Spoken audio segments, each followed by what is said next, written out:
December 6th, 1917. Halifax, Nova Scotia, Canada. 8:45 a.m. Two ships collide in the harbour.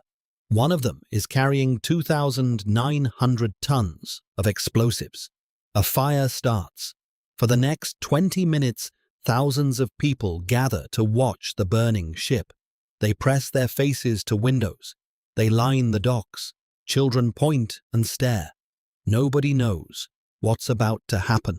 At 9:04 a.m., the ship explodes. The largest man-made explosion in history before the atomic bomb. 2,000 people die instantly. 9,000 wounded.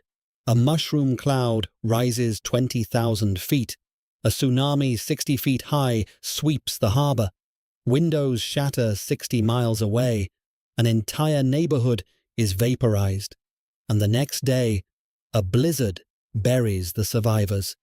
This is the Halifax Explosion, the disaster nobody saw coming. The 20 minutes when people watched their own deaths approaching.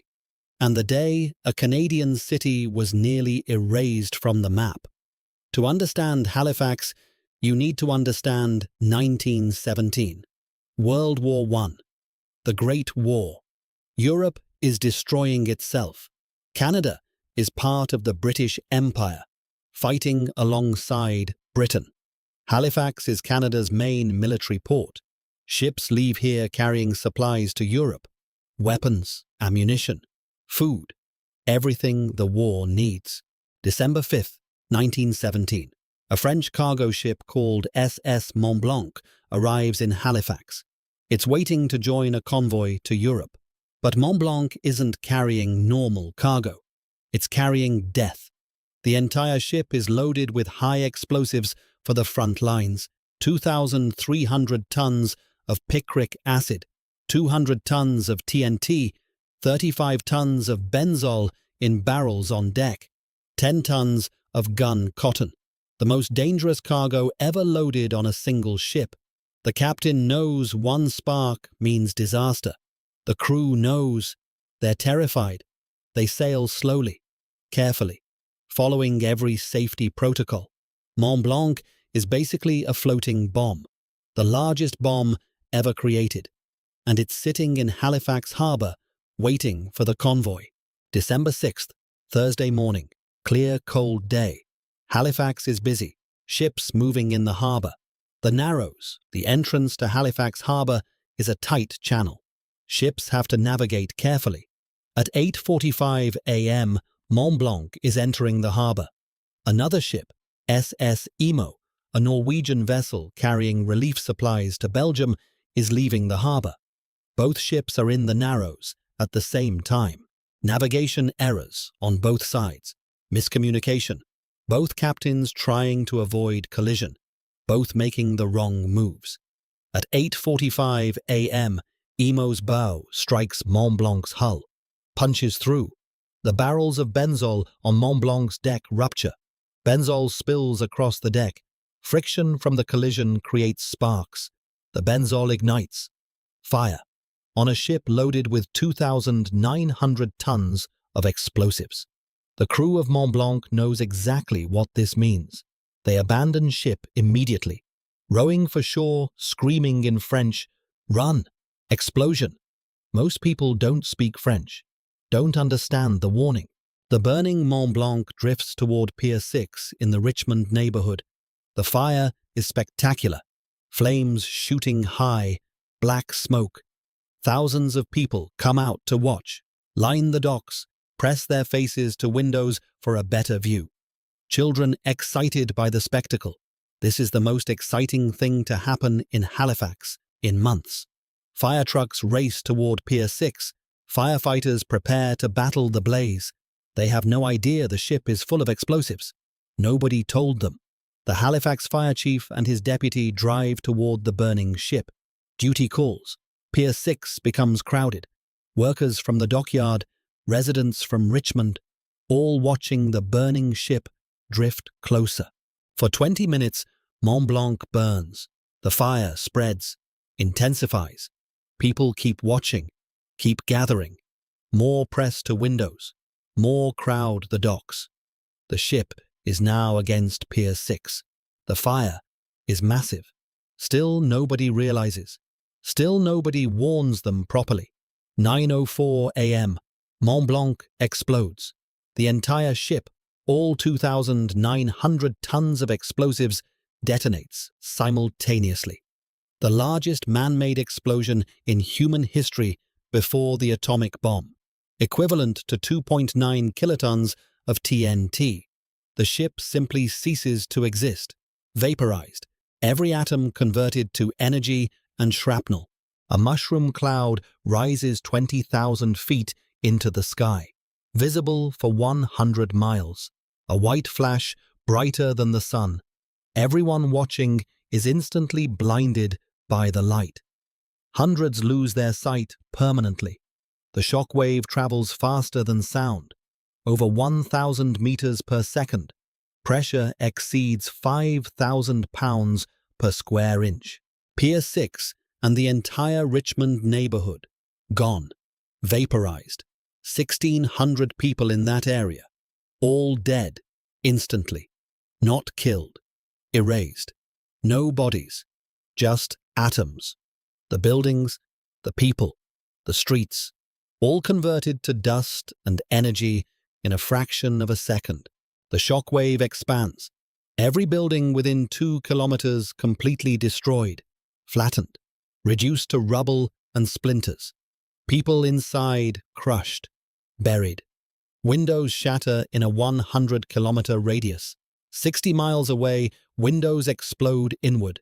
People in Truro, 60 miles north, hear the explosion and feel their houses shake. The people who'd been watching at windows, the children pressing their faces to glass to see better, killed by the glass. Thousands blinded or lacerated by flying shards, flying through the air like bullets. The anchor of Mont-Blanc, weighing 1,140 pounds, is found 2.5 miles away, a half-ton piece of the ship's hull thrown over a mile. Shrapnel rains across the city, metal fragments traveling at supersonic speeds, cutting through buildings, through people. Then the water. The explosion displaces the harbor, creates a tsunami 60 feet high, a wall of water rushing inland, sweeping away survivors, crushing those who lived through the blast. The wave crosses the harbor, smashes into the Dartmouth shore, destroys buildings there, returns, sloshes back and forth. When the water recedes, when the dust settles, Halifax is destroyed. The north end of the city is gone. Just rubble, fires burning everywhere, overturned stoves, broken gas lines, thousands of small fires merging into larger ones. The city is burning, and there's almost no water pressure to fight it. The explosion destroyed the water mains. 2,000 people dead, some instantly, some in the following hours. 9,000 wounded, many horribly. Burns, lacerations, missing limbs, embedded shrapnel, hundreds blinded. 25,000 people, a quarter of Halifax's population, homeless, their houses destroyed or too damaged to inhabit. And it gets worse. That night, December 6th into December 7th, a blizzard hits. A massive snowstorm. Winds, heavy snow. Temperatures plunge. Survivors huddle in ruins. The wounded freeze. Makeshift hospitals in damaged buildings have no heat. People who survived the explosion die from exposure. But help comes from an unexpected place. Boston, Massachusetts, 400 miles south. When news of the explosion reaches Boston, the city responds immediately. That very night, a relief train leaves Boston loaded with doctors, nurses, medical supplies, food, blankets. It arrives the next morning. More trains follow. Boston sends millions of dollars in aid, sends its best medical staff, stays for weeks helping rebuild. Halifax never forgets. To this day, every year, Halifax sends a giant Christmas tree to Boston. The Boston Common Christmas tree always comes from Nova Scotia. a gift of thanks for 1917. The tradition has continued for over 100 years. The investigation begins immediately. What caused the collision? Who's responsible? The inquiry blames both ships, navigation errors on both sides, miscommunication, the narrow channel, wartime stress, no criminal charges. Both captains made mistakes. The collision was an accident, but 2,000 people are still dead. The real villain is war.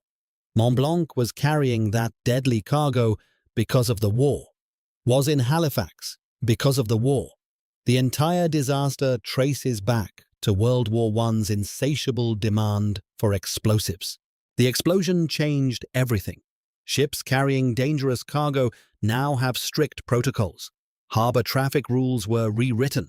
Safety regulations multiplied. The disaster became a case study. What not to do, how to prevent it. But Halifax also became something else. A proof of concept, a demonstration of what high explosives could do.